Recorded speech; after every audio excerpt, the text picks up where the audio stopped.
a lot of women get an autoimmune disease after they have a baby. I was desperate to feel better. I'm putting this first in my life because it needs to right now. What was the most shocking thing that was on your list of food that was causing you inflammation? That was the other interesting thing, is that it was really only hard the first few days, like first 4 or 5 days. After that, it got so much easier. Yeah, I have had this disease for so long, and why has no one ever explained this to me? Yeah. I felt like we were trained on how to take care of ourselves when we were done with this program. It was amazing. It felt like my brain was breathing for the first time. I assumed that you had no problem with food, that your body just processed things great, when in actuality, It's just all problems. it was all problem. It really opened my eyes to how individualized health is. Should be.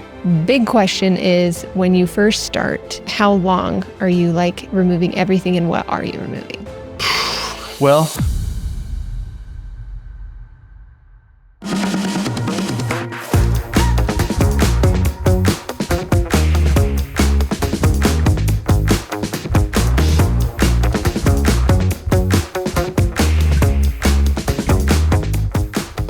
here we are again. Here we are, episode 2, the Hunters of Happiness podcast.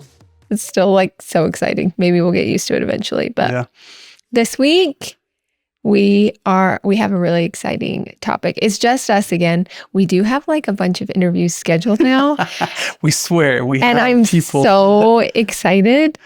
But today we're going to talk about our health journey. It has been probably the topic we've had the most questions about, Yeah. and something that's really hard to cover In short form. like without like an in-depth Yeah. video about what we've done in the last year. Yeah. It seems like every video we post about it, we just like get more and more questions. Yeah, Like it doesn't answer questions. It just they've produces just more questions. piled on.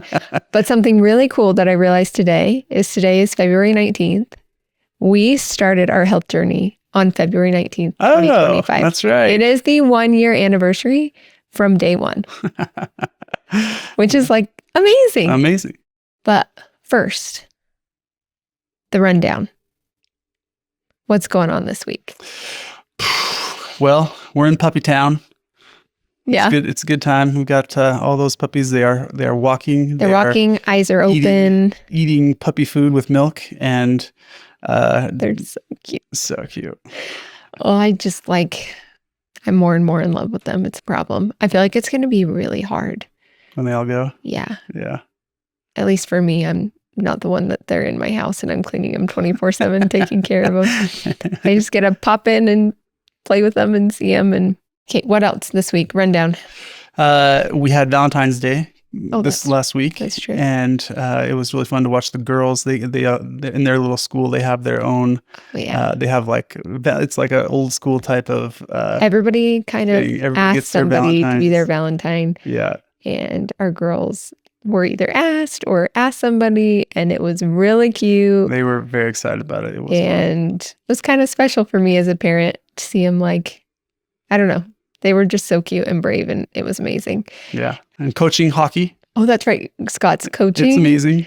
Our Gracie's- girls' street hockey Yeah. team, and it is so cute. Yeah. And Gracie loves it so Yeah. much, and she's really into it. Yeah. And the whole team is just they're all gung-ho about it. And it's a lot of fun to see them out there.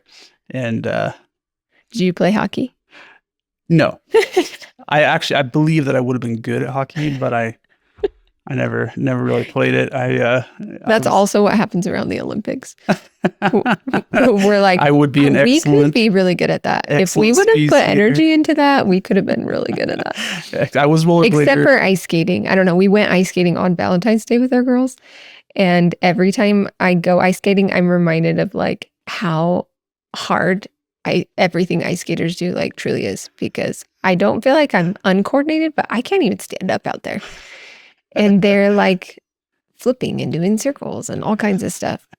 So incredible. Yeah, I believe I could have been a speed skater back in. I was a rollerblader, and That's why you love the skating. that's true. It's He true. was a And blader in your empty basement. Yeah.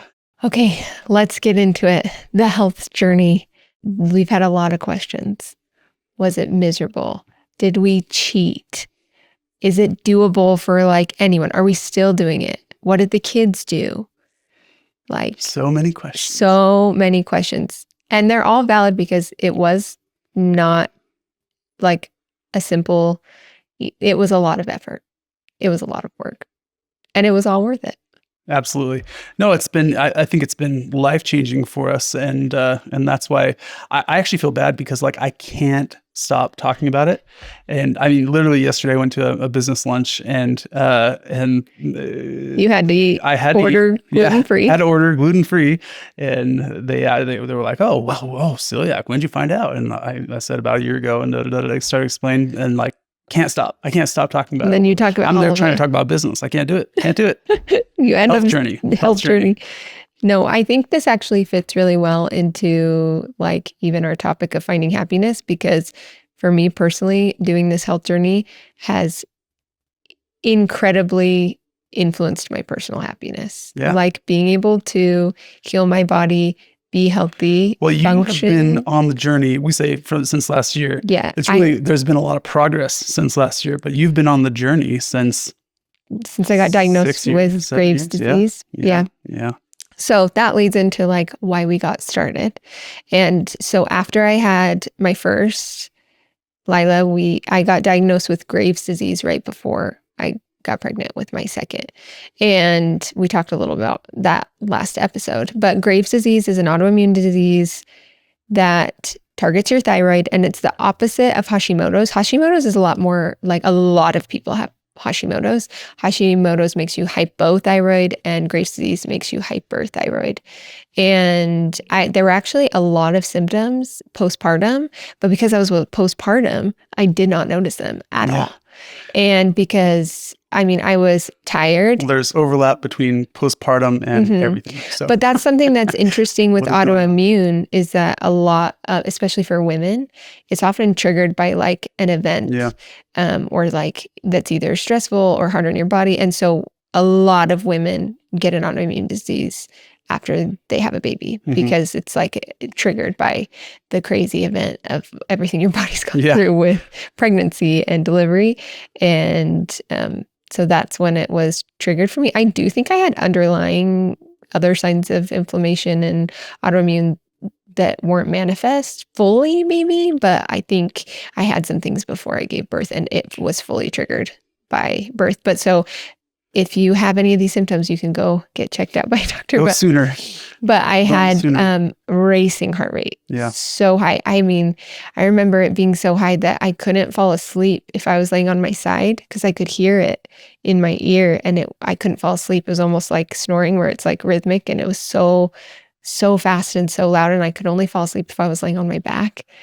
And I was losing weight like crazy, even though I would have like pan of brownies. I was just losing weight like crazy. My hair was really falling out, which also I was like, oh, that's a sign of postpartum. Yeah. Postpartum hair loss. So like those overlapped. I'd get really tired.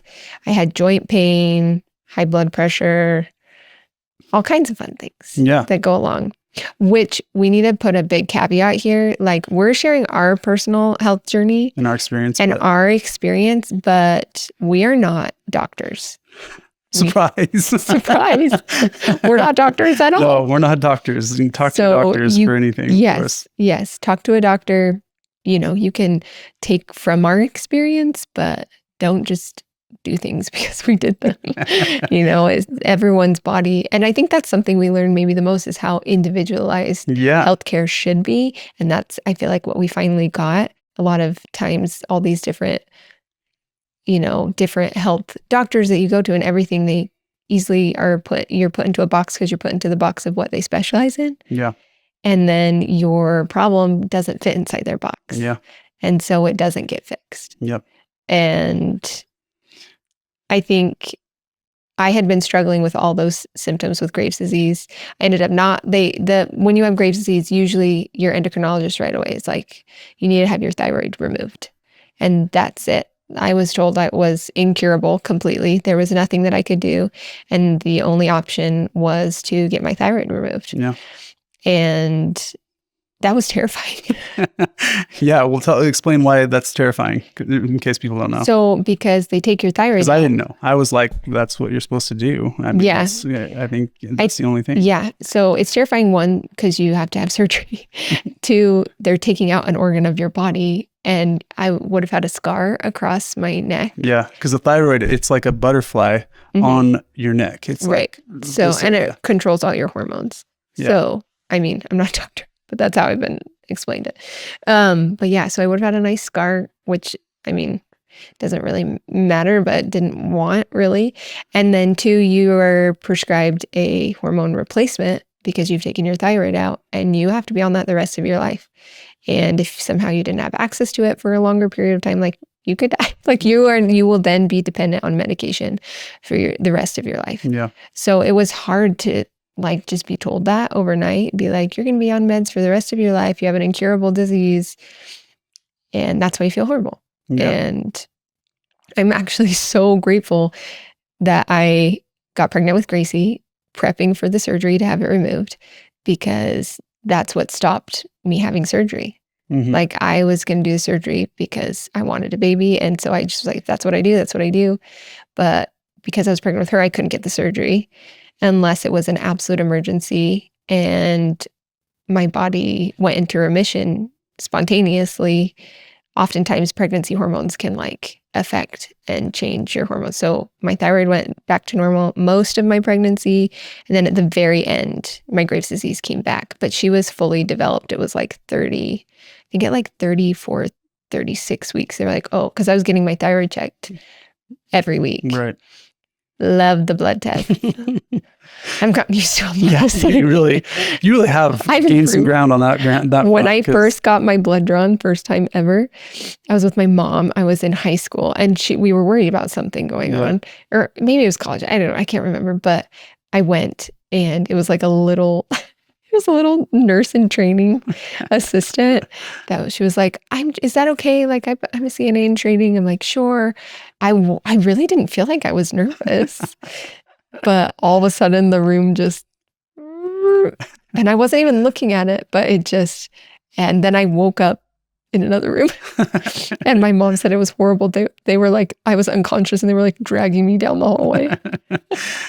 But so I've improved a lot, because now I get my blood drawn all the time, needles all the time with IVF and all the things. And Meanwhile, my nurse will never forgive me for the prank I pulled on her. Remember that's right. Did you pretend to pass out? You're so mean. It was hilarious. Yeah, there was a very similar story, except for I'm at least twice her size at the same age, and this little girl was like, but I had taken medical anatomy and physiology, so I knew that a lot of people pass out. And so you were like, and so I got my blood drawn, and I got my blood drawn, and then I stood up, and I was like, oh, and she was like, no, don't faint, don't faint.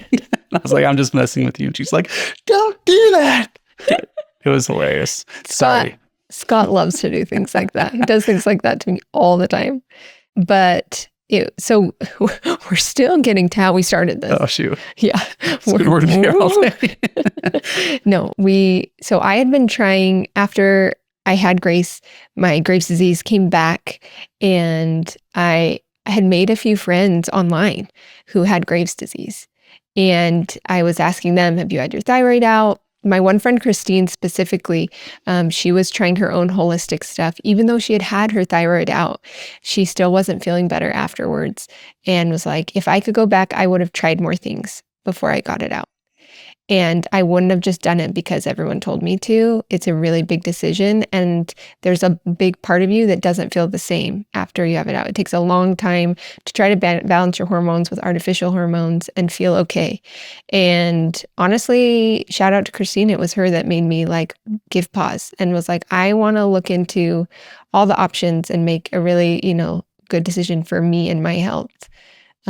My endocrinologist was not happy about it. He was like, this is what you need to do. But I did find an endocrinologist that was patient and said, I'll give you meds, because your options for thyroid, for Graves' disease, are surgery, iodine radiation to kill the thyroid without surgically removing it, and anti-thyroid medication. But an anti-thyroid medication on it long term can potentially damage your liver, which is why and there's really only 1, 2 options, which is why they really don't like you on the medication for a long amount of time. But I was like, let me take the meds and let me try some things. And he didn't believe it, but he prescribed it for me. I had one doctor that said, I will not support this and you can't be my patient if you don't do the surgery. That's the only course of action. If you're unwilling, like you need to see someone else. And so I was grateful I found somebody that was willing to take that on. But so I was doing a lot of research and I found Dr. Red on Instagram and I started following him and seeing some of the reviews and results. And I started to try to implement some of the things we did hardcore, like on my own. And that was probably 21, I think. 2022, maybe? 2022, 2023. I don't know. It was one of those years. Yeah. I should have looked. But I was trying it on my own. And So it was like an anti-inflammatory protocol that you had found. I found on the internet and I was trying to do it myself. I did it really hardcore for 30 days. Yeah. And my numbers dropped and I was like, this works, and really felt hope for the first time. Yeah. But all I'd really done was the diet aspect, like changing my diet. Yeah. And then as soon as I stopped after 30 days, it just came back and all my symptoms came back. And so then I was like, I can't live that way. Like I cannot. It was so restrictive. I was like, if that's what it takes, like, I don't know if I can do it. Got back on medication and was trying to really, it was a lot of back and forth of like, what do I do? Yeah. Like there was lots of months of like, okay, I think I'm going to schedule and do the surgery. And oh no, I want to try more things, like a lot of back and forth. And then we moved into our home and that's kind of when things changed. Yeah. Yeah, we moved in and discovered quickly that Dr. Red lived in our new neighborhood. Yeah. Which was awesome. I was like, what? Right here? Like, I can't believe it. Yeah. And we met him at church. Yeah. Or I can't even remember, but That's where I met him. I didn't know who he was until church. And then he came to our house and just said, like, I feel like I could help you guys, and was so, ready to help us he's extremely generous and really caring doctor who I think really genuinely wants to help people improve their health. Yeah. Yeah. And in life generally. Yeah. And so that's how we started our whole health journey, was really moving in and him saying, let's do a whole program that's specialized to you at my clinic. So he came to us and said he believed he could help you for sure. And what were your thoughts at that point? Like, honestly, I was hopeful because as part of like the thyroid community, I had read on a lot of like Reddit pages, on Facebook pages, that like they had done his program at Red River and that they had like improved or were in remission, or, and so I was hopeful, but I also had no clue like what it would entail exactly. So I was kind of like, okay, yeah, here we go. What did you think? Because he came over and I think you knew even less. So I'll tell you, he came over and said, I'd love to help you. And then he turned to me and said, and I actually think you should do it with her, which really turned the table on me, if we're being honest. But at first I was like, oh, I don't know, and then I decided, well, it can't hurt for sure. It's going to be healthy and I could stand to lose a few pounds. So let's do it. That's the best thing about Scott. That was a question a lot, is how did you get Scott to do it with you? And really, I didn't even ask. I feel like Dr. Red said I can tell from her lab, she's really not feeling good. She's really struggling and there's not a lot that you can do besides do it with her. Yeah. Because it's really hard to do the program. But if you're not doing it alone, it really helps. Yeah. And honestly, I don't know if I could have done it to the extent that we did without you. No, it was, and I wouldn't have, there's no way I ever would have done that ever if it weren't the two of us doing it together. No, I don't think you would have ever done it. I don't think so. If I hadn't had an issue, which we found out he really did need to do it. So let's break down what we actually did. Okay. So we went to Red River Health and Wellness, which is Dr. Red's clinic. We saw Dr. Statler. This was a question we got a lot, is like, because it's weekly doctor's appointments in his personalized program. And, but we never went in person. We still have never met Dr. Stadler in person. True, I don't know what he looks like. No, actually. but he's our bud. So we did everything telehealth, everything. And it made it really doable, but it was weekly check-ins and planning, and then there's a diet aspect. Yeah.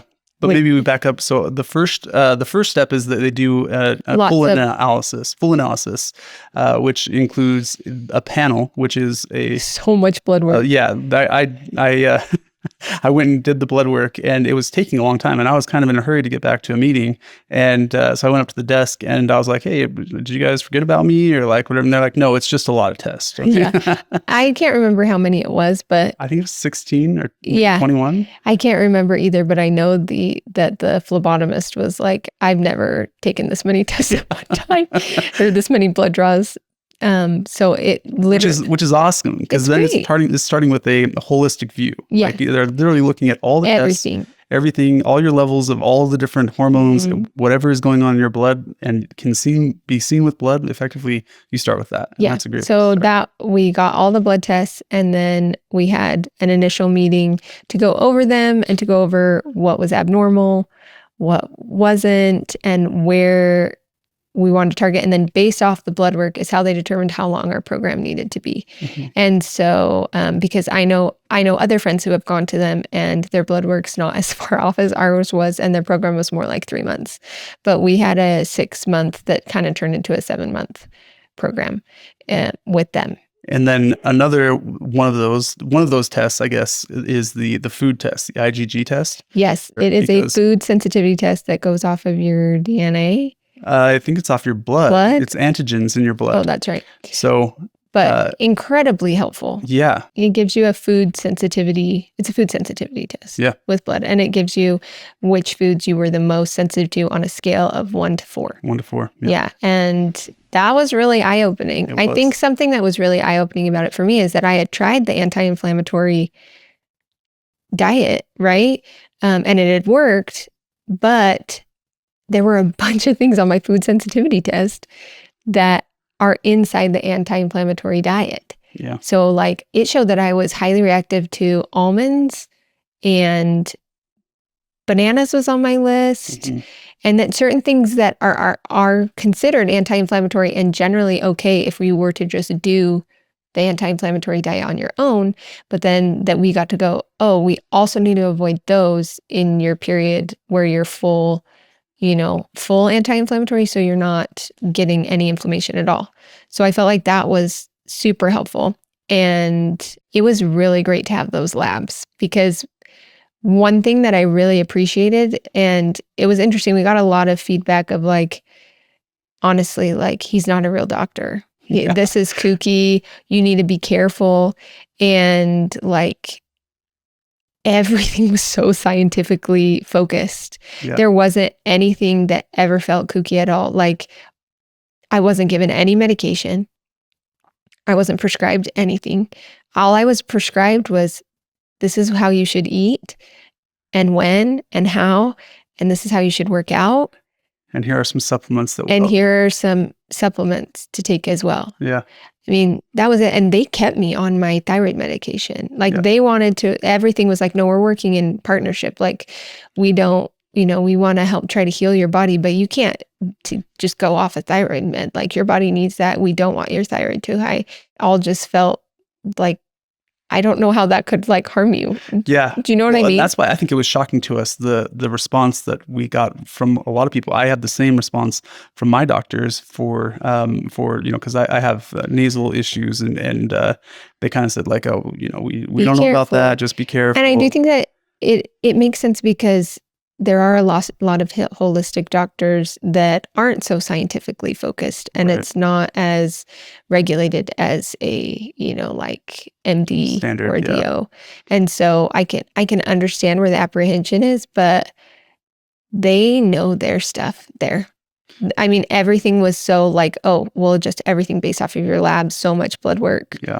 And Well, it's just, and it's all grounded, very grounded in your specific scientific Yeah. makeup, your blood work, And yeah, and really targeting how to get your blood work to improve yeah, based off of just holistic yeah, things. yeah. And we say, just doing healthy things, which that's, I think that's one of the things that helped me the most is that people are always like, be healthy, whatever. And you have all these ideas of health, but it really needs to be individualist. And you mentioned this already, but that it needs to be dialed in, and that be healthy needs to be defined for you individually. Yeah, it really opened my eyes to how individualized health is. Should be. And should be. Yeah. Like this, there's not a one size fits all for everybody. It was really interesting to see the different recommendations we were given by the same doctor for the same times in our journey, and how they would sometimes be very different. Like the way he wanted you to work out was very different than he wanted me to work out based off of. Should we go over that? I mean, we can, but he wanted you to work out like a tiger was chasing you, is what he said. Yeah. So anaerobic for me, anaerobic for you, based on our blood work, and which is confirmation for me, because I've always felt that way. And it's confirmation for me too, because so we've always kind of wanted to work out differently. Yeah. And this is confirmation that we actually should. Yeah.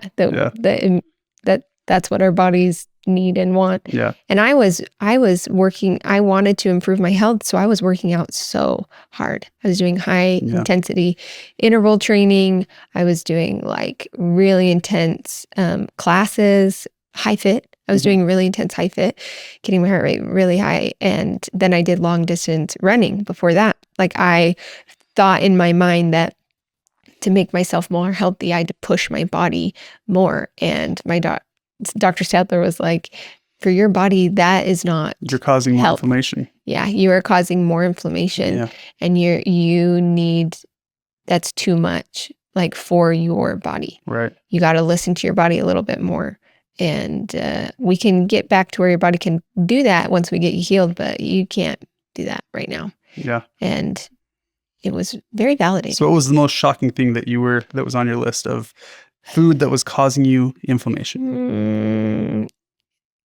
I don't know. I wasn't shocked by any of it, because all the food, I mean, if we're going to come at opposites, all food caused me to blow up like a balloon. I was delaying eating every day until noon or 1, because as soon as I ate, I went and stomach ache, but I felt inflamed, uncomfortable, just eating anything. Yeah. And so I usually didn't eat breakfast, and I would push it until I was so hungry. Yeah. And then I'd eat, and I felt uncomfortable the second half of the day. But I'm like, well, at least the first half of the day, I don't feel as uncomfortable. So I wasn't surprised by anything. I think I was way more surprised because Scott, when he went on his mission, his LDS mission to Mexico, they called him Elder Dog Stomach because he didn't get sick. It was actually Elder Estómago de Perro. There you go. But he didn't get sick. It seemed like you didn't know what bloating was. You didn't know what a stomach ache was and so I assumed that you had no problem with food, that your body just processed things great, when in actuality, just all problems. It was all problems. Yeah, well, that was the most shocking to me, was of course that I have celiac, so gluten is literally killing me, and it had killed your entire lining of your stomach. So that's why everything just didn't bother you, because there was nothing there to bother you. Well, it was just, I think my GI tract was just fighting for life. The most surprising one for me on the food sensitivity test was lettuce. Oh, well, that's and Scott was like, why have I been eating salads? I was doing that to be healthy too. Jeez. No, but so yeast was on mine, baker's yeast. So in bread, it's both gluten and baker's yeast. Both are killing me. Not anymore. And then the other one that was really interesting to me was eggs, because you ate eggs every morning. Right. If I was eating more healthy, I would skip cereal and I would have eggs. But eggs are a level 3 out of 4, like we talked about before, of causing me inflammation. Yeah. And so there's something. It just felt like we got more information than ever to do what was best for our specific body. Right. And what was Individualized. It Yeah. was so great. So I think big question is when you first start, how long are you like removing everything and what are you removing? Yeah. And it's a lot. When people explain what can't you eat, I was like, more the question should be what can you Yeah. eat? Because the first 2 weeks is when you're full anti-inflammatory, including everything Yeah. that's on your list. And it was not easy. No, it was not. And it was, I mean, we full committed. We and did. We planned, because Yes. that was a big thing that helped, I think, a lot. Planned, meal prepped, and we I were think ready. you Otherwise, couldn't do this successfully without planning Yeah. and prepping. But it's basically they remove all foods. There's 100 and whatever there are, 100 and some odd foods that they know may potentially cause inflammation in humans. Mhm. And you remove all of them. But some of them are like major food groups, like Yeah. dairy, all dairy. Yeah. All dairy gone. Yeah, all dairy out. And eggs. A lot of things are, have And eggs. even some things that you would in your mind consider healthy, like tomatoes, all nightshades. Yeah. Like because they are slightly acidic. Another thing I learned, I did not know what nightshades were before this. Tomatoes, Peppers, all those. eggplants. And, I think, I don't know. But effectively, I mean, we just ate, like you can just have poultry and Salmon or fish. Fish, yeah. Some fish. Salmon for you, because that's Salmon's the only fish I I like. Salmon. Oh yeah, I guess other people do have like there's a whole seafood section. and some nuts. Oh yeah. Some fruit. Yeah. Some veggies. He goes over it in his book, like there's a list. Yeah. And then it also, not only are you working on, only eating those foods, but it's frequency of eating. So we had to eat 6 small meals a day. Right. And each meal had to have a protein and a vegetable. Mm-hmm. And it really made me realize how little I was eating vegetables before. Once I started eating them all the time, I was like, whoa, I wasn't eating veggies very much at all. But so that was the schedule for the first 2 weeks. Yeah. And it was the hardest, but I think like mentally being like, I can do anything for 2 weeks. Yeah. And then we got to start adding foods back in. Or was it at 3 weeks? I think it was 3 weeks. I think it was 3 weeks. 2 weeks. Another thing that they had us do was wear glucose monitors. Oh yeah. And Dr. Red talked to me a lot about how blood sugar and glucose affects my autoimmune disease. And as I've gone through this, I've noticed that maybe blood sugar affects it more than anything for me personally. And which is why I continue to wear a blood glucose monitor when I'm, like feeling like inflammation might be creeping back in and I want to like stay under control, because I really do feel like the only times I still sometimes have any type of symptom of autoimmune is if I have a drop or a spike.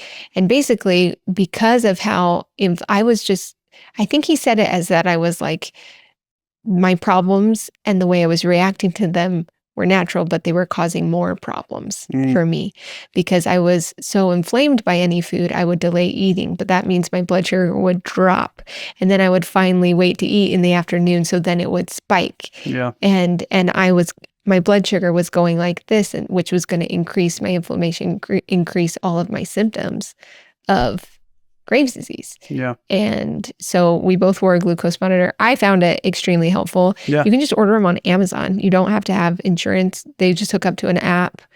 It's a set of 2 for $100 and they last 2 weeks. Yeah. I still use one maybe once a month, once every 2 months. And I find it incredibly helpful personally. Yeah.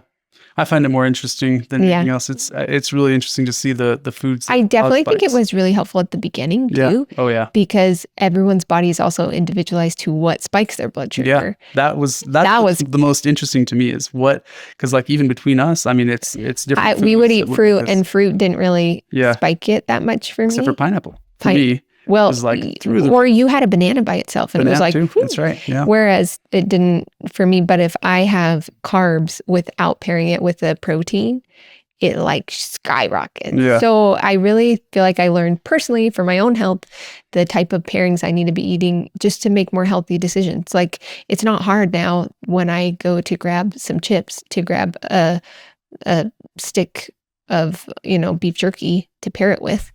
And that's going to keep my blood sugar from spiking if I just pair it with something. Yeah. Like we just learned crazy skills to take care of it ourselves. And Yeah. I think that's what Red River does maybe like the best, is that it wasn't just like when you go to another doctor that they give you a pill and then you come back. Like it was so personalized but educational. Yeah. Like it was so okay on our weekly appointments. It wasn't just, okay, these are the foods you're reintroducing, which he would say, here are the foods you're going to reintroduce this week at this quantity. He put together separate plans for us based on those tests. Every week he would teach us exactly why we were introducing and what all aspects of. So what was the most interesting one that blew your mind the most? For me, what blew my mind the most is the lesson he gave me. So each week it would be like, here are the foods you're going to reintroduce. And then we have 10 minutes and we're going to talk about this topic. Yeah. And for me, it was when he talked to me about iodine. I've had Graves' disease and thyroid disease I had it for 6 years at that point, 7 years. And I had casually, I think, been told at one point, like, don't have iodized salt. But that was it.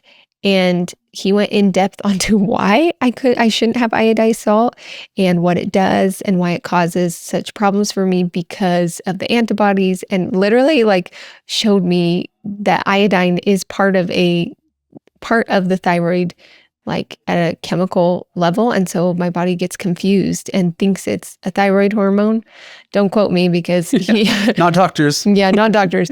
But I was like mind blown at how much I understood it and how much it was like, oh, and I was like, okay, but what if I accidentally get iodized salt? And he was like, well, that's why you need a vitamin that you're taking every day that has selenium. It's the only thing that counteracts iodine. And so if we get you healed and then you accidentally go out to eat and you get some iodine, then you're okay. Yeah. And that kind of blew my mind because I was like, I have had this disease for so long, and why has no one ever explained this to me? Yeah. But there were a lot of lessons like that we would get off the phone. Yeah. And the oil one I thought was super interesting because you hear all this, you hear all this stuff about seed oils and this oils or whatever. And he kind of went through all the oils that are commonly used in culinary and broke them down into good oils, which reduce inflammation, are anti-inflammatory, and then neutral oils, which don't really go one way or the other. Not really good, not really bad. Bad oils, which are you should always avoid. You never really have. Whenever you possibly can avoid them, do not have them. And but that's like a little peek into what the calls were like. Yeah. I felt like we were trained on how to take care of ourselves when we were done with this program. Yeah. So that we would feel confident. And it wasn't just like, here, we'll treat you and then throw you to the wolves. It felt like we want you to be able to take care of yourself and make educated decisions for your personal health after this is done. Yeah. Like it felt like what we should probably learn in health, like high school. Or, we talked about this a lot, but it just feels like everybody needs somebody who's hyper educated like they are, looking at their individual health plan and making a health plan for them. Yeah. And I feel like that's missing in healthcare generally. I do too. I really do. And so what did we eat? Well, we talked about, in the beginning, it's fish, it's poultry, and vegetables, especially broccoli and Brussels sprouts and spinach and asparagus, my favorite. Asparagus, we really have increased our love asparagus. We also became much better cooks. We have, this is we went from, like, if we're being straight honest, eating out probably twice a day. I'm just kidding. No, I felt like it was like 60 to 75% of our meals were it was a lot. We were eating out a lot. And I think that was actually causing 100%. a lot of the inflammation, which is... And I validated it by just saying, I'm so busy. Yeah. And I don't want to cook. I want to spend time with my family. And like all like valid reasons, but they were like ruining my life. Yeah. By eating out that much. It's like a cycle, Yeah. A spiral...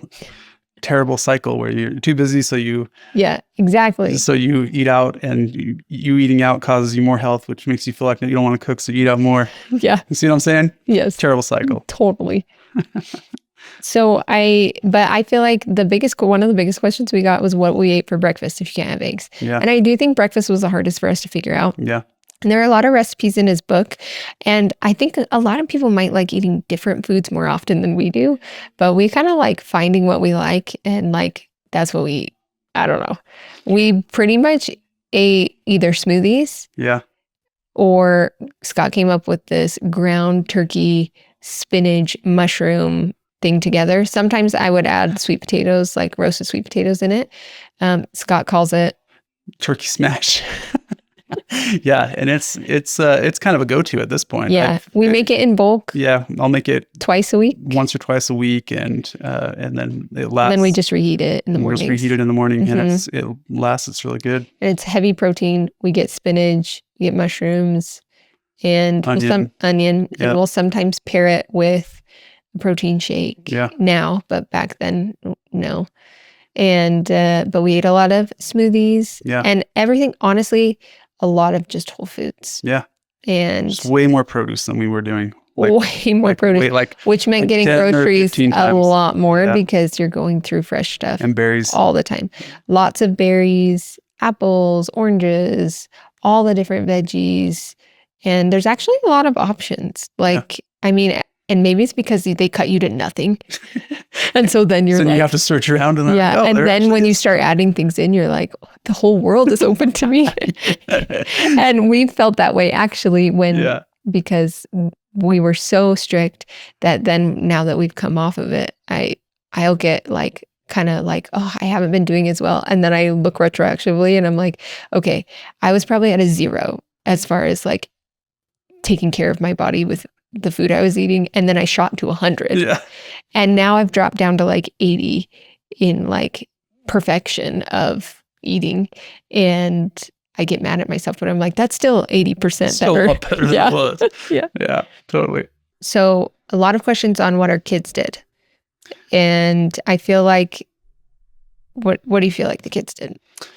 They kind of did their own thing at first. We were still figuring things out for ourselves. And so we would, typically just get them, kid basics. So they were still doing, mac and cheese and we were definitely quesadillas, kind of cooking twice, except for, I do think relatively quickly, probably about a month in, probably. Yeah. We started being like, no, like, this is more healthy for everyone. Yeah.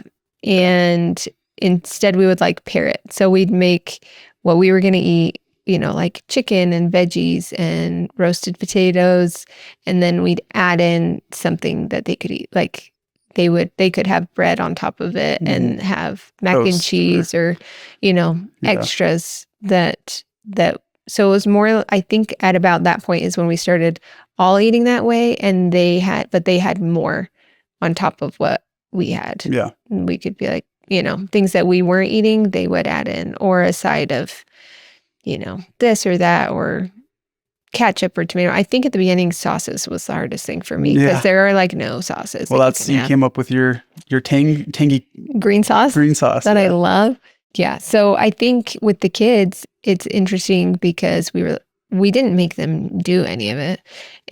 But I think by association, they started eating healthier because that's what we had. That's what we had in the house.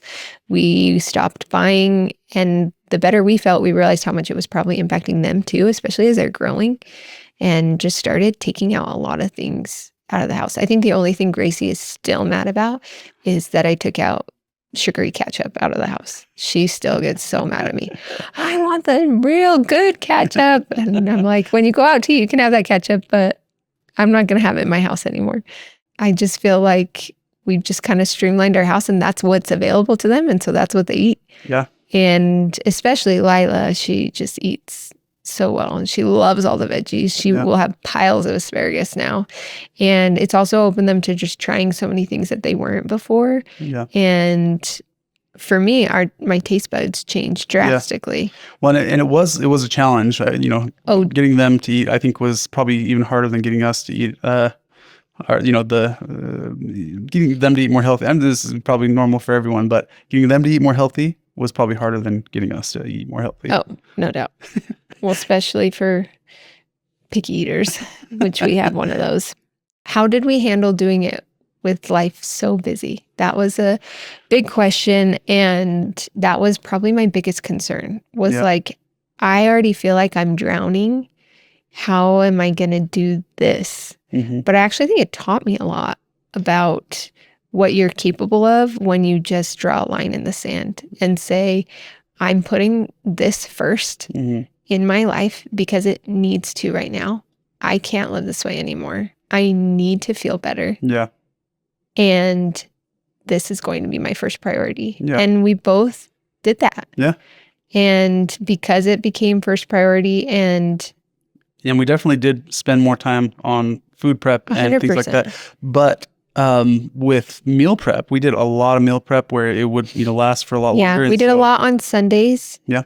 You would grill a bunch of stuff. I would pre-make a bunch of other stuff. Yep. And that would last a long time throughout the week. Yep. And then we'd add to it, especially the proteins, which we still do to this day. Yeah. We make a lot of protein in bulk, and then we use that for like all of our meals, repurpose it. So he'll grill a bunch of chicken. We have it on Sunday, yummy grilled chicken with potatoes and, veggies and whatever else we're having. But then we repurpose it throughout the week. I'm going to make one night chicken for tacos and for stir fry. And, the Asian dish that you make all the time. Yeah.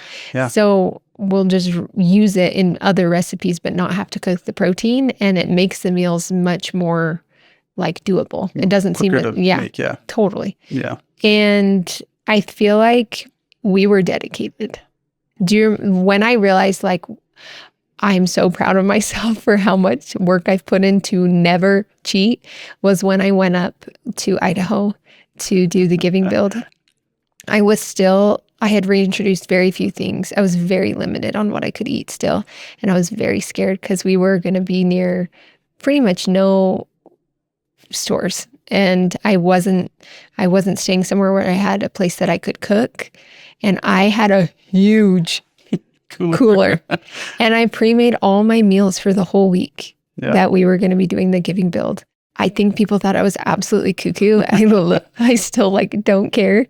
But I pre-made all my meals for the whole week in that cooler. I carried that cooler around. I mean, it was this big. I took it in the back of the truck everywhere we went and pulled them out. And I was like, this is going to be the test for me. Like, if I can make it through this. I was worried about you. I can make it through anything. And when I got back and was like, I stuck to it the whole time in the middle of nowhere with no options. Like, we committed. Yeah, we did. And I don't know, we just committed. And I think that's what it takes, though. I was going to say, I don't know how we did it, but that's what it takes is we both committed to ourselves and to each other. And that's what kept us going, I think, more than anything else. Did you cheat? No, we were both pretty rock on it. And that was the other interesting thing is that it was really only hard the first few days, first 4 or 5 days. After that, it got so much easier. Yeah, I want to go into the timeline because there were a lot of questions about the timeline of when we started feeling better. Yeah. And this kind of plays into that because we did the first few weeks were really hard.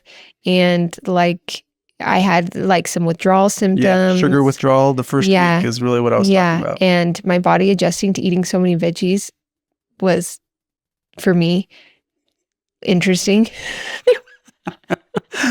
TMI. What are you trying to say? I'm trying to say stuff without saying stuff. But the first few weeks, my body was adjusting and it wasn't super comfortable. And it was when it was the hardest. You're not eating anything. Yeah. But I just kept being if I can make it through these 3 weeks, a lot of people say I could never do that. Yeah. And that's one of the things that's been really interesting when we tell somebody or when I'm talking to someone and they're like, oh, how did you heal this? How do you not have that anymore? And I'm like, oh, I did this. And I could never do that. And I think anybody could if they wanted it enough, and they were desperate enough. And that's where I was with my health. I was desperate to feel better. And I just had tried several things. So many things. That might be a prerequisite too. I didn't want to be tired anymore. I didn't want to struggle with anxiety constantly. My cycle was so bad. I mean, the list goes on. Yeah. Joint pain, heart rate, blood pressure, just everything. I was so tired all the time. Yeah.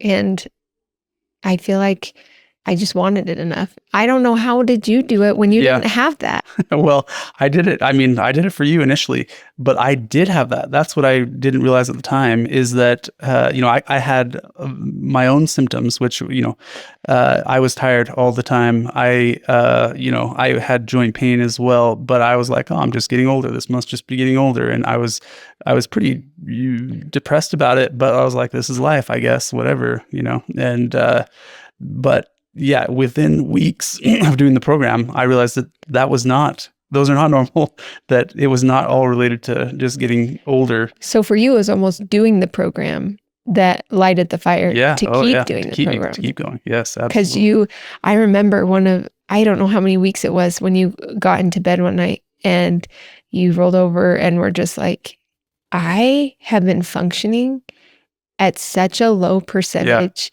of what I could have been, and I had no clue. Yeah, I think it was really about 3 weeks that I started to realize that, like, You were feeling so much better. That probably the biggest symptom for me was what I now know as brain fog. And I feel like I was operating with 15% less than I could have been for years on end. And it was amazing. It felt like my brain was breathing. I can't even describe it, but that's how I describe it. I felt like my brain was breathing for the first time, like taking a big breath for the first time in a long time. It made me so happy that it was good for you, because at first I felt like bad that you were going to do this just to support me, and especially when it was so hard.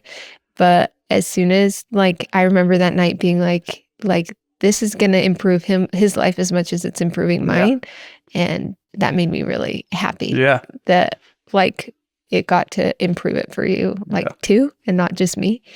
But I feel like it really was after those 4 weeks that we started noticing drastic differences. And it was almost like we couldn't stop talking about it because we had gone in a short amount of time from feeling like some of our worst to some of our best. And so at that period of time, there was a lot of contrast that you could, like, see. And it just kept improving from there. Don't you think? Like, I kept getting, and what's interesting, because we have different issues, mine felt like I skyrocketed so quickly to getting rid of a lot of the symptoms. I remember my first period after doing the first month and being like, what? I cried of happiness because it was shorter. I didn't have the PMDD that I had been struggling with so bad, that was so disruptive in my life. I wasn't having, like, in so much pain I couldn't work. I just, like, it was so drastically different so quickly that I just couldn't believe it was real. And things, I feel like, really improved quickly. My body was really receptive. And for you, you had those changes, but I feel like it accelerated later because of your celiac disease. When you have celiac disease, it kills the cilia, the little hair-like things on the lining of your intestines that absorb all your nutrients. So for him, it takes a long time for cilia to grow back. And it really was about that 6-month mark, 4 month. Three is when it, like, they say it grows back, I think, like 90% or something. No. 4 months. We knew this at one point. We knew this before. But we looked it up, and it was about where you really started. And I was like, oh, I feel even better now. And it was another jump where I couldn't believe it. Yeah. But we kept feeling better. I did have some times when I would reintroduce food that I would have a reaction to it. And the process they had us reintroduce food was really interesting. So it would be a specific type of, so like if we were doing cheese, I remember was the first one, it was like a specific type of hard cheese, and it couldn't be cottage cheese. Like, it was very specific. And then it was a specific amount. And I asked him, like, why are we doing this amount? And he was like, because we don't want it to affect your blood sugar. If it were to spike your blood sugar, you could get confused if you're having a reaction on blood sugar or the whatever food. The item was, antigen. And it was really interesting because the first few things we introduced, we were like hyper analyzing our body. And we're like, is that a reaction? Am I having a reaction? And Dr. Sadler was like, you will know, like, if you had a reaction. And once we did, we knew. We knew. Yeah. And when did you feel like you noticed a difference in me? Well, I mean, pretty early on. I think about the same time period, 3 weeks, you were you were like over the moon about, numbers and just your own health. And that was, so that's mostly what I noticed is your own reaction to it. Is that what you mean? Yeah. Well, and even like a big question is, when did we physically see a reduction in inflammation? Oh, that was quick. That was quick. About the same time period, I guess. And that was something, there's been a lot of questions about weight versus inflammation. And that was really interesting because obviously if you like cut out everything, you are going to lose weight, but weight comes off much slower. And inflammation, I think you lost like 10 pounds in the first week. Yeah. And that's not weight. That's inflammation. That's water retention. That's, and you could physically see it. Yeah. I felt like it probably took for me like 4 or 5 months before I felt like all the inflammation was gone for me. It was kind of like a graph though of it like shot up and then it like, does that make sense? Like I lost all this inflammation and then the reduction in inflammation, like it still was happening, but it was slower. Like, happens a lot in the first 3 weeks. That it's like almost like a cleansing period. I mean, it's frustrating to me a little bit, and I understand that everybody wants to know like how much weight did you lose, but I don't think anyone should do this to lose weight. Yeah, like it's like because it's so holistic. Honestly, I couldn't care less about what. we like the weight loss. That was nice. Well, no, but the weight loss, it wasn't any kind of goal. No. And like, and it's for you, it kind of maybe was, but I just wanted to feel better.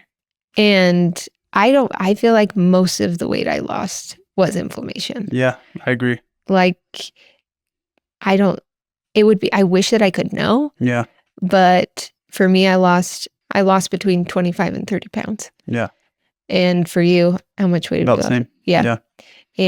But it was never the goal. It was never, and they actually had us weigh ourselves at the beginning because they didn't want us to lose too much weight. Right. If you remember that. They were like, the goal is to eat a lot of healthy food. And one of the things that can happen is that because you're not eating, there are fewer options. You're not eating as much and then you lose weight, and that's not great for your body like either. We want to heal and in that first like 3 weeks. And when do you feel like that like leveled out? Like the loss of weight and inflammation? Probably about 2 months, I would say. 3 months maybe. I feel like mine was, let's see, March, April, May, June. Yeah, mine was probably 4 months that I felt like that leveled out for me. Yeah. A lot of questions about what we do now. So you reintroduce the foods one at a time. And even for me, like cheese, when I first reintroduced it, I did not handle it well. I blew up and I was devastated. I thought, I'm not going to get to eat cheese anymore. And I really love cheese and cheese isn't everything. And Dr. Stadler was like, whoa. Like, no, it just means we're not healed enough yet to like, you could still be able to tolerate it. Well, we're going to try it again later. We did. We tried it again later and I handled it just fine. Yeah. Once like my gut had more time to heal. But a lot of questions about how we eat now that we're done with the program. Right. Yeah. Well, and Dr. Stadler kind of taught us the 80-20 rule. He's basically said that, you should still avoid the things that are going to cause you inflammation that you now know 80% of the time. And 20% of the time you're out, you're traveling, whatever the case might be, and it becomes really hard. Special occasion. Yeah. And that's the 20% where you have the things and you just know that it might be causing you a little bit of inflammation and you forge ahead anyway. Yeah. And gave us a plan of if I did have a flare up caused by something that I ate, like the things for me to do to get back, like certain supplements, diet, like go back to the full anti-inflammatory for a few days, change these supplements, be really vigilant about X, Y, and Z, and we can get you back on course and like a little bit of a course correction. And I feel like it's been good. Yeah. Like I was really nervous because it felt like you're a little kid and someone's holding your hand and you know exactly where to go. And then it's like, run free, fly, little bird. I'm like, ah. But we learned so much, and we've kept up eating a lot more produce, a lot more. I think we've stuck pretty well to the 80-20. Yeah, I think so too. And we've just made it our life. Like it's just we've changed We've changed our lifestyle. Our total Completely. lifestyle, our buying habits, all of it has changed. Yeah, from top to bottom. And yeah, I'm proud of us. I'm proud of us too, Rock. But because it's become a habit, is what I guess I was saying, is that it's become easier over time, and now it's how we do things. Yep. And we still, like, when we went to Disney World, I did not do 80-20. I did 80-20, opposite. I did 20-80, probably. Very good point.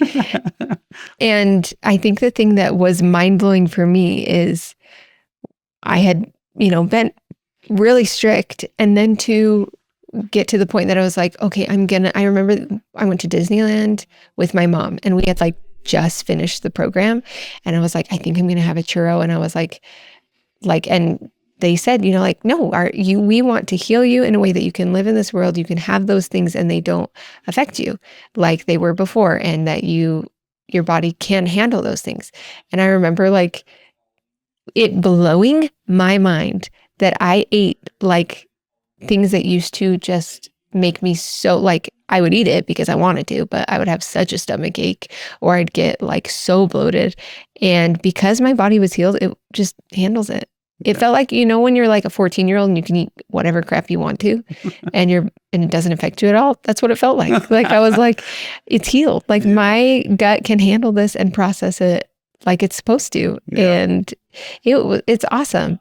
I do feel like when I go on a trip or when I'm not 80-20, I come back and I really dial in and go. Well, you can feel the inflammation. You can feel it like starting to build back up. And I'll go full anti-inflammatory, like for, a few days to a week. And that really helps. Yeah.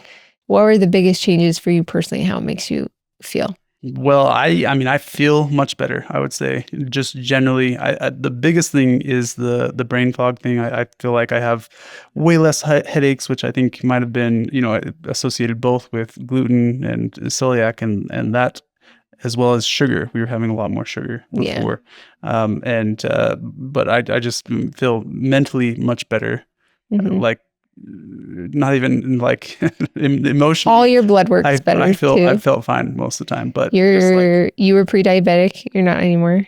You had high cholesterol. Yeah. You don't anymore. Yeah. Just from the blood work. General pain is less than it. Your back has been better. Has been better. It's still, I still have a bulging disc in my back that's bothering me, but I think reduced inflammation helped it. Yeah, I think so. And just more. We also have increased exercise. Yes, we have. That was part of the plan. That's been good, I think, for my back and for my health generally as well too. Yeah. For me, it changed everything about my life. How? Well, I don't have Graves' disease anymore. Yeah.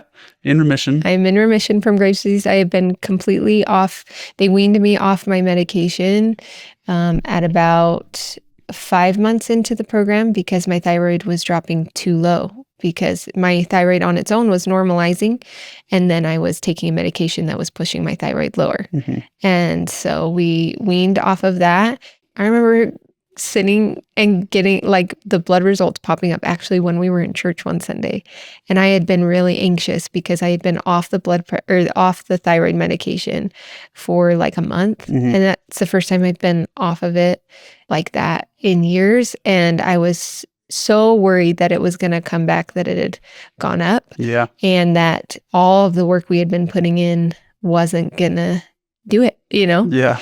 And it popped up and it showed that my thyroid had gone down even more into more of a normal zone with no medication. Right. And I remember just crying tears of gratitude because that had never happened. Yeah. Like my thyroid had only moved down if I had a medication to push it down from being hyper. And so that all the work we were doing worked and paid off was just like, it felt like a miracle. Yeah. I don't know. And it really overjoyed.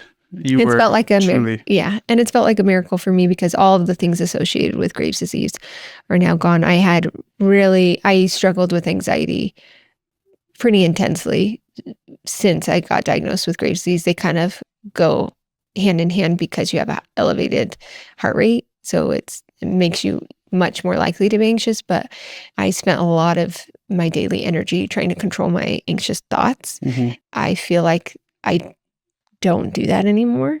So Yeah. my anxieties probably used to be at a level 8 or 9, and now I feel like it's like a 2 or a 3 most days. I have situational anxiety, like driving in a car still, but I'm the Let's worst. not talk about that. Scott's so patient with me. I hate it. You are. Well, thank you. And then it changed my energy. I feel like I'm a better mom. I feel like my work's improved because I like can enjoy it more because I'm not just Creative energy. yeah. Yeah. I feel like it's freed up my mind and my body to do more things I love than fighting the disease that was affecting my body. Yeah. I just feel, and I think we've talked about this, but it's been really interesting to do a program that from the outside and is so restrictive at the beginning. And like you are really working within boundaries that are pretty tight. Like it's pretty narrow road, if you will, Yeah. that you have to stick on, but that I've never felt more free ever. Would you say the same? Like I feel like I have freedom that I was craving just because my body can do what it's supposed to. Yeah. So even so that working within something that might look like it has so many limitations and is such a limiting lifestyle But it is actually actually caused freeing so you in a capability standpoint. And I yeah. agree with that as well. Because it does, it makes you feel so much better. You have more energy. You are just able to do more of actually what you Yeah. want, like get your work done and have more time to play. And I'm just passionate about, I know there are so many, especially because of my DMs, there are so many other people Yeah. struggling with feeling not good every day, like a general Yeah. unwellness. Well, that's been an interesting thing of the program as well, Yeah. is how much, like I mentioned this before, I can't stop talking about it, and I try not to talk about it. I really do, because I think everywhere we look around, we can see people where this program or, going through what we've gone through could help them. And, we can't help them. We're no doctors, like you No. said, but we'd love to see everybody benefit from the health benefits that we've benefited from. I want everyone to feel as good Yeah. as I feel. And I know because of my DMs how many people are struggling with similar things that I was struggling with. It honestly breaks my heart that programs like this aren't covered by insurance. Yeah. And it just feels wrong to me. They're like, oh, it's preventative health. It's not covered, Yeah. And that's wild to me.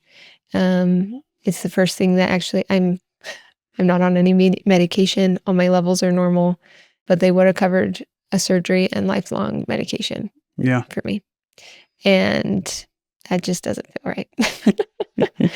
Lots of questions about the customized program we did with Red River versus the book. Oh, okay. And I think the book is an incredible resource Yeah. at an incredible cost. Yeah. And honestly, the main package we got at the beginning of our program is what's in that book. The first half of the book is all educational and how to do the program. It talks about foods you're cutting out, foods you're reintroducing, exercise, rest, meditation, all things that we talked about in our personalized program. It misses the component of blood work, individualized planning, Yep.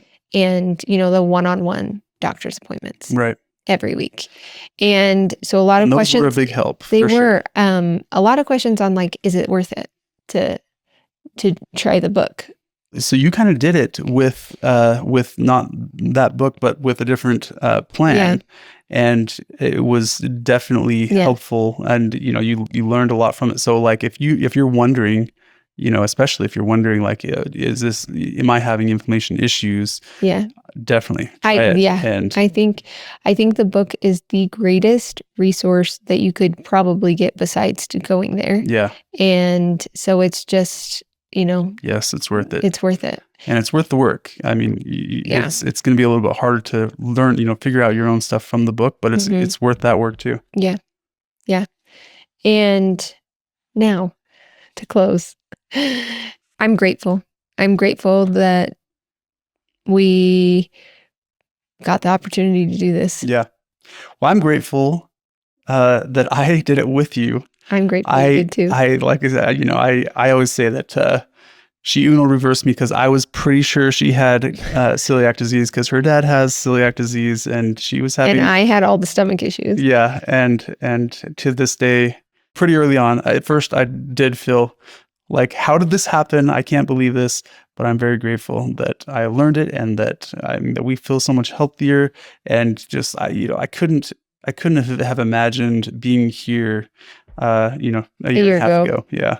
No, I couldn't have imagined it either. No. And I think I also, in a weird way, also feel some guilt.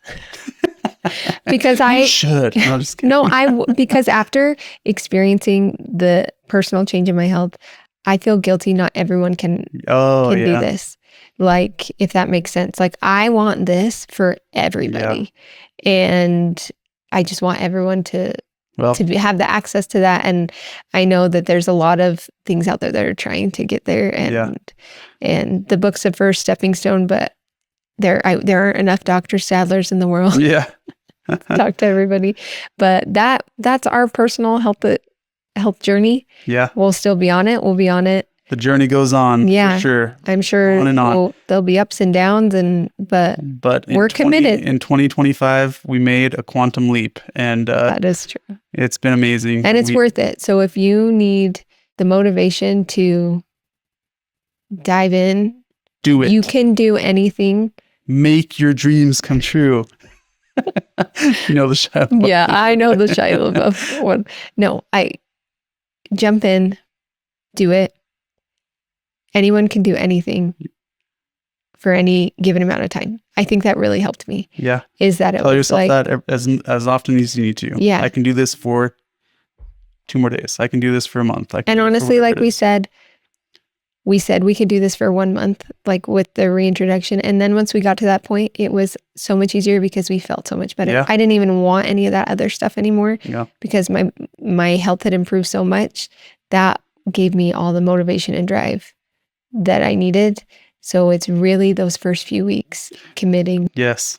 Commit with a partner, get it done. You will feel the same thing probably after a month, or hopefully you do. I mean, we're no doctors. No. But I think it can't hurt, right? It can't hurt. That was my motto. It can't hurt. It can't hurt. And it didn't. And it really helped. I actually theorized that I may have had like more issues. Maybe more issues, but also like just learned so much more. I hadn't been researching like you. Yeah, you definitely learned more than me. Yeah. What's also funny is that you were like, health kooks. You're like, I'm never buying that. I'm never buying that organic fruit. And now you're like, at least we have to buy organic. I'm like, what has happened? We love someone who is open to learning. That's right. We'll both try to be. Okay. That was a fun discussion. I really hope we covered it. There's so many questions about it. And I hope that was helpful. That's our personal experience. And it's been quite a year. Congrats, babe. It's time for our final segment. The Trader Joe's bag. Yay! What do we have in the Trader Joe's bag for us today? Let's see. First, that was asked a lot this week is why did we rent an office space to make our podcast studio instead of building one in our backyard that's gigantic or putting a studio in our house? Yeah. Well, we wanted it to be, you kind of have to leave the equipment all set up and it's a lot of equipment that's kind of expensive and we didn't want it in a place where we have children all over at our house all the time and it could be played with and messed up. One, we didn't really have the space at our house. We really didn't have the space for it. And then two, it would cost way more to build a shed in the backyard than to rent this office space. Yeah. 3, I'm excited to get out of the house once a week. Elise wants to get out. I want to leave. No, I am so grateful. I love working at home. It's such a blessing. But it also comes with its difficulties. Yeah. I think layered because anybody who works at home knows it's harder to separate work from family life, home life when it's all in the same space. Yeah. But then I doubly think it's harder when you're doing projects because then you're like destroying your family space for work. And so it sounds really nice to get out of the house, to have a reason to like get ready and go out. And so that would be my number 2 reason, is that I'm excited to like get out of the house once a week Yeah. for that's scheduled. And 3, we chose a location that I think is really good for having guests. Right. Yeah. We're in the downtown area. We're There's close lots of to restaurants Yes. and an airport close by. Exactly. And, yeah. Hotels, like if we were ever to have someone from out of state Yep. come. So that's great. And then 4, I don't want to worry about my house being perfectly clean if someone's coming to the podcast. Yeah. And maybe a little bit of privacy too. Yeah. But that's why we rented the studio. Scott found an awesome deal. I feel like it's a great deal and it's a great location. And that's why. Yeah. Next question. Go on. Where's your favorite place you have ever traveled in the world? Let me think. I would say Europe with you has to be my favorite. Maybe That was the best trip ever. yeah, it was the best. I mean, I trip feel ever. bad saying that because I love our kids. Maybe even Versailles was just a magical day. It was a magical day. 2 of us hanging out like we're royalty in Versailles. It was so fun. And the macaron we got at the beginning of that day. Yeah. Oh yeah. Oh, that was a good day. Yeah. I would go My back and baguette relive. guy. Yeah, I would go back and relive that day. That was so much fun. Highly recommend getting the Golf cart. The golf cart. You got to be there right when it opens. You got to be the first in the Hall of Mirrors, which was so epic. Yeah. And then you've got to go straight out and get a golf cart because they sell out, and you get to keep it the whole day. Yeah. Like you pay hourly, so it's expensive if you go the whole day, but you get to keep it the whole time you're there. You can drive out to some of the other palaces. Yeah. Just leave it parked. You Yeah, keep and your key. Versailles is how many? Huge. Oh, it's huge. Acres and acres and acres. So But I had gone before and we didn't get one, and I only saw a fraction of the whole place because we could only walk so much. Yeah. And it was like, well, I'm not walking out there. yeah. So that was a really good. Yeah. Versailles was amazing. Europe as a whole was definitely our favorite trip for sure. Yeah, I think second for me would be Hawaii. Hawaii. I Aulani. loved Hawaii. Yeah. It was so fun and relaxing. I'm like a type A planner when it comes to vacations, Disney, like even Europe. I had a crazy itinerary that was almost hourly. Yeah. But Hawaii was the first trip I'd maybe ever gone on, and especially us 4, that I was just like, we're going to go sit on the beach. I have no plan. Yeah. And I really it was the definition of like relaxing. And it felt like I had never been to Hawaii. Yeah. I mean, when I was little, but I don't remember it. And it looked like I was in a postcard. Like it didn't seem like it was real. It's making me want to go back really bad. I know. Me too. I was just thinking of the sea turtles Do it. and the sea lions and we saw some really cool things on that trip for sure. Yeah, it was a great trip. It was a great trip. Let's go. Let's go back. All right, that's it. That's it. We got to get to the airport. Thanks for tuning in for episode 2. Yeah. And we will see you next week. Yeah. Make sure to follow and subscribe. That's right. Follow. Smash the like button. Buy my swag. We have no swag. We did it. We did it. Episode 2.